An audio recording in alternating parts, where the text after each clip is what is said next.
अस्सलाम वालेकुम, मैं हूं रज़ा मेकिन। आप देख रहे हैं IRK न्यूज़। आइए जानते हैं आज की कुछ ताज़ा अपडेट सदीक जान साहब से। जो कुछ पाकिस्तान के अंदर इस वक्त गरीबों के साथ, लोगों के साथ हो रहा है, मुझे बताएं। ये सिर्फ एक चीज़ को आप ले लें, तीन चीज़ों को ले लें। 600% तनख्वाहों में इनके इजाफा। इससे पहले इन्होंने जजों की तनख्वाहें बढ़ाई, MNS की बढ़ाई, MPS की बढ़ाई, वुज़रा की बढ़ाई, इन्होंने ब्यूरोक्रेट्स के लिए बड़ी चीज़ें की। अगर नहीं की तो पाकिस्तान के लिए, पाकिस्तानियों के लिए, आम लोगों के लिए कुछ नहीं किया। तो मुझे बताएं, सिर्फ इसी चीज़ को PTI उठा लेती कि 600% इजाफा, कोई कहना आसान है, 600% इजाफा। आम जो सरकारी मुलाजमीन है उनकी पेंशन और तनख्वाह में कितना इजाफा होता है? मर मर के 5%, 10%, 15%। और वो भी उसमें टेक्निकल ऐसी चीज़ें की जाती हैं कि 15% तनख्वाह बढ़ाओ और साथ 10% टैक्स भी बढ़ा दो, तो ले दे के 5% उनकी तनख्वाह में इजाफा होता है। यहाँ पे 600% इजाफा कर दिया गया।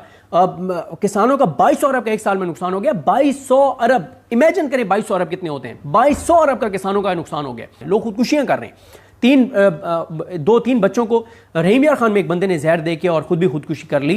एक खातून भूख से जो है वो मर गई। कहीं पे कोई बात ही नहीं कर रही PTI। भाई किसी चीज़ को तो हाईलाइट कर लो। कोई मतलब अब घर में बैठ के इस चीज़ पे, महंगाई और जो कुछ पाकिस्तान के अंदर पाकिस्तानियों के साथ, किसानों के साथ, गरीबों के साथ हो रहा है, इस पे एक वीडियो पैगाम जारी करने में और इस हुकूमत को नंगा करने में और एक्सपोज करने में कितना टाइम लगता है। अपोजिशन का काम होता है हुकूमत को एक्सपोज करना, वाइट पेपर जारी करना, दबाव बढ़ाना, हुकूमत को नंगा करना, हुकूमत को गंदा करना, हुकूमत की कारकर्दगी बताना।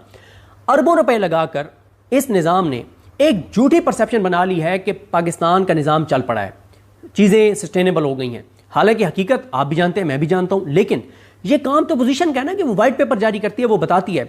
आज अगर अखबार में खबर ना लगती कि किसानों का 2200 अरब रुपए का नुकसान हुआ एक साल में, अगर खालिद महमूद खोकर प्रेस कॉन्फ्रेंस करके ना कहते उन्होंने 1600 अरब कहा, तो क्या ये फिगर, क्या PTI का काम नहीं था कि ये फिगर देना? क्या PTI का काम नहीं था किसानों के लिए खड़ा होना? क्या इस वक्त जो टेक्सटाइल के साथ हो रहा है, जो दीगर मुल्क के साथ हो रहा है, जो इमरान खान के जाने के बाद से दहशतगर्दी में कितना इजाफा हो गया, कोई फिगर्स PTI ने दिए?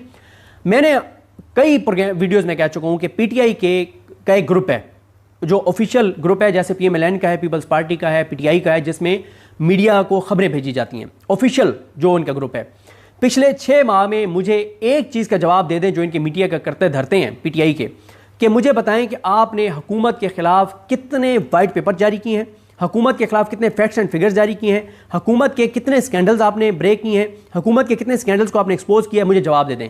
हमेशा अपोजिशन हुकूमत को अटैक करती है और हुकूमत उसको रिएक्ट करती है, रिस्पॉन्ड करती है।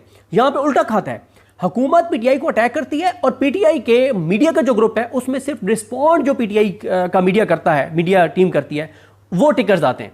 कोई वाइट पेपर नहीं। अगर आप इमरान खान के डायला से आने वाले बयानात को निकाल दें, PTI के सोशल मीडिया को निकाल दें, और जो PTI का सोशल मीडिया मुख्तलिफ व्लॉग से, मुख्तलिफ प्रोग्राम से क्लिप निकाल के लगाता है, इनको निकाल दें, तो मुझे PTI के मीडिया की कारकर्दगी बताएं। पिछले 6 माह में ये जो सारी मैंने चीज़ें बताई हैं, इस पर PTI का मीडिया क्या कर रहा है मुझे बता दें। तो क्या आप बता दें कि फिर क्या कर रहे हैं जो इनके मीडिया की, जिनकी जिम्मेदारी है, क्या कर रहे हैं, किस बात के उन्होंने ओहदे रखे हुए हैं? कि भाई आप अगर कंप्रोमाइज्ड हैं, आप अगर बुज़दिल हैं, अगर आपको किसी ने कहा हुआ है कि आपने हुकूमत के खिलाफ कोई चीज़ नहीं करनी, कोई बात नहीं करनी, कोई एक्सपोज नहीं करना, तो आप छोड़ देना ओहदा। अगर आप नहीं कर सकते आप ओहदा छोड़ दें। आप क्यों इस तरह से मतलब एक आप चीज़ कर रहे हैं? आप बैठें, कोई आप हुकूमत को एक्सपोज नहीं करते, और हुकूमत ये परसेप्शन बनाने में अब काफ़ी हद तक कामयाब हो गई, एक बनाने में कि हमने चीज़ें कंट्रोल कर ली हैं, हालांकि नहीं कर ली। मैंने तो आपको कहा है कि आप रियल एस्टेट के हालात देख लें, आप कंस्ट्रक्शन के देख लें, आप तनख्वाह तबके की सूरत हाल देख लें, आप मिडिल क्लास की सूरत हाल देख लें, आप किसानों की सूरत हाल देख लें, आप ताजरों की देख लें, आप दुकानदार, आप कोई एक शोबा बता दें जो बेहतर हुआ हो पिछले 3 साल में, कोई एक तबका बता दें जिनकी ज़िंदगी में कोई सुख आया हो। नहीं। लेकिन परसेप्शन क्या है? परसेप्शन यही है कि जनाब बल्ले बल्ले और शानदार, और हुकूमत बड़ा ज़बरदस्त काम कर रही है। और इसी तरह से कई बार इनको, अब सनम जावेद के लिए कितने लोग बात कर रहे हैं कि वो गिरफ्तार है और लाहौर हाई कोर्ट की जस्टिस आलिया नीलम उसकी ज़मानत नहीं होने दे रही। ये वो जो उनके खामिद अतीक रियाज ने वीडियो पैगाम जारी किया। फिर इसी तरह से अल्लामा राजा नासिर अब्बास साहब और महमूद खान अशरफ साहब कह के थक गए हैं कि फार्म 45 की असम्बली का इजलास बुलाओ, फार्म 45 के MNS MPS को बुला के कौमी असम्बली के लॉन में एक असम्बली लगाओ, एक पंजाब असम्बली के लॉन में असम्बली लगाओ फार्म 45 वालों की। नहीं करते। भाई मैं हैरान हूं कि PTI के ना कोई वाइट पेपर है, ना कोई हुकूमती स्कैंडल्स हैं। मैं आपको, मुझे एक बात बताएं, जब इमरान खान जब तक बाहर थे, हर हफ्ते वो एक प्रेस कॉन्फ्रेंस करते थे जिसमें महंगाई का कंपैरिजन करते थे कि मेरे वक्त में क्या कीमतें थी, आज क्या कीमतें हैं। आखिरी बार PTI ने कब ये कंपैरिजन किया? अच्छा, फिर मुझे बताएं कि इमरान खान जो हैं वो हुकूमती स्कैंडल्स को पकड़ते थे और उसको इशू बना देते थे, पूरे पाकिस्तान तक वो बात पहुंचा देते थे। सिंध की हुकूमत पाकिस्तान की सबसे करप्ट हुकूमत है। मुझे उसके कुछ 3 स्कैंडल्स बता दें जिसको पीटीआई सिंध ने इशू बनाया हो। जो ट्रांसपोर्टेशन का कराची में इशू है उसको उन्होंने इशू बनाया हो। जो वहाँ पे इस वक्त लोड शेडिंग हो रही है कराची में और सिंध में, उसको पीटीआई सिंध ने इशू बनाया हो। स्कैंडल को इशू बनाना एक होता है स्कैंडल। पंजाब में स्कैंडल हुआ 34 करोड़ रुपए मिलादुन्नबी की लाइटिंग में करप्शन हो गई। कहीं पे आपने आवाज़ सुनी है? अभी उस दिन जायद गशकोरी साहब ने खबर दी कि निगरान दौर में पता नहीं कितने अरब की जो है वो करप्शन हुई है, बेज़ाब्तियाँ हुई हैं। कोई आपने पीटीआई के इसके ऊपर देखा है? देखें, पीटीआई की एक डिसकनेक्ट है अवाम के साथ, अवामी इश्यूज़ के साथ, इमरान खान के साथ। ये इमरान खान के नाम के बेनिफिशरी हैं, इनको इमरान खान के नाम पे वोट पड़ा है, ये इमरान खान की जेल के बेनिफिशरी हैं, ये इमरान खान के नाम पे एमएनए बने, एमपी बने, कौंसलर ना बन सकते, ये प्रोटोकॉल ले रहे हैं, ये प्रोटोकॉल इंजॉय कर रहे हैं। लेकिन इनकी हिकमत अमली इंतहाई पैथेटिक है। ये कंप्रोमाइज्ड हैं, ये चाबी वाले खिलौने हैं, ये बुज़दिल हैं। ये कोई वो काम करने को तैयार नहीं है जिससे कोई मोमेंटम बने। इंटरनल इनकी लड़ाइयाँ हैं, एक दूसरे की टांगें खींच रहे हैं, एक दूसरे के खिलाफ साजिशें कर रहे हैं, एक दूसरे के आमने सामने हैं। तो ये इस तरह से चीज़ें, मैंने इसमें किसी का नाम नहीं लिया, ना मैंने उनका नाम लिया जो जिन 15-20 ने ये चीज़ें की हैं, ना उनके नाम लिए जो नहीं कर रहे, ना उनकी मर्कज़ी लीडरशिप के नाम लिए हैं। मैंने सिर्फ ये सवालात और हकीकत आपके सामने रखी है जो मेरे मुताबिक हकीकत है। आपके नज़दीक ये हकीकत नहीं होगी, आपके नज़दीक जो हकीकत है वो आप लिख दीजिए। लेकिन ये मैं आपको बता रहा हूँ, पीटीआई, मैं असदुल्ला खान साहब के साथ एक ब्लॉग में बड़ी तफसील से बता चुका हूँ कि पीटीआई के एक ग्रुप पोस्ट रहनुमा के साथ मेरी बात हुई। उसने कहा चीज़ें उस नहज पे आ गई हैं कि अब वो ये फील करते हैं कि इमरान खान की खुदा न खास्ता जान को ख़तरा है। लेकिन पीटीआई क्या कर रही है? कोई पीटीआई कोई कर रही है इमरान खान को अगर ख़तरा है तो उसके लिए कुछ कर रही है? कुछ भी नहीं कर रही, कोई काम ये करने को तैयार नहीं है। और जो इस वक्त पिछले 2 दिन में मैंने इनके हालात देखे ना, मुझे ना तो कोई तहरीक चलती हुई नज़र आ रही है। इमरान खान अंदर बैठ के तहरीक का कह भी देगा तो तहरीक किसने चलानी है? इन्होंने ही चलानी है ना। या तो फिर इमरान खान बोल्ड स्टेप ले, इमरान खान दे जिम्मेदारी अपनी बहन को, दे अपनी बहनों को जिम्मेदारी के लीड ये करेंगी, ये देखेंगी, फिर तो है।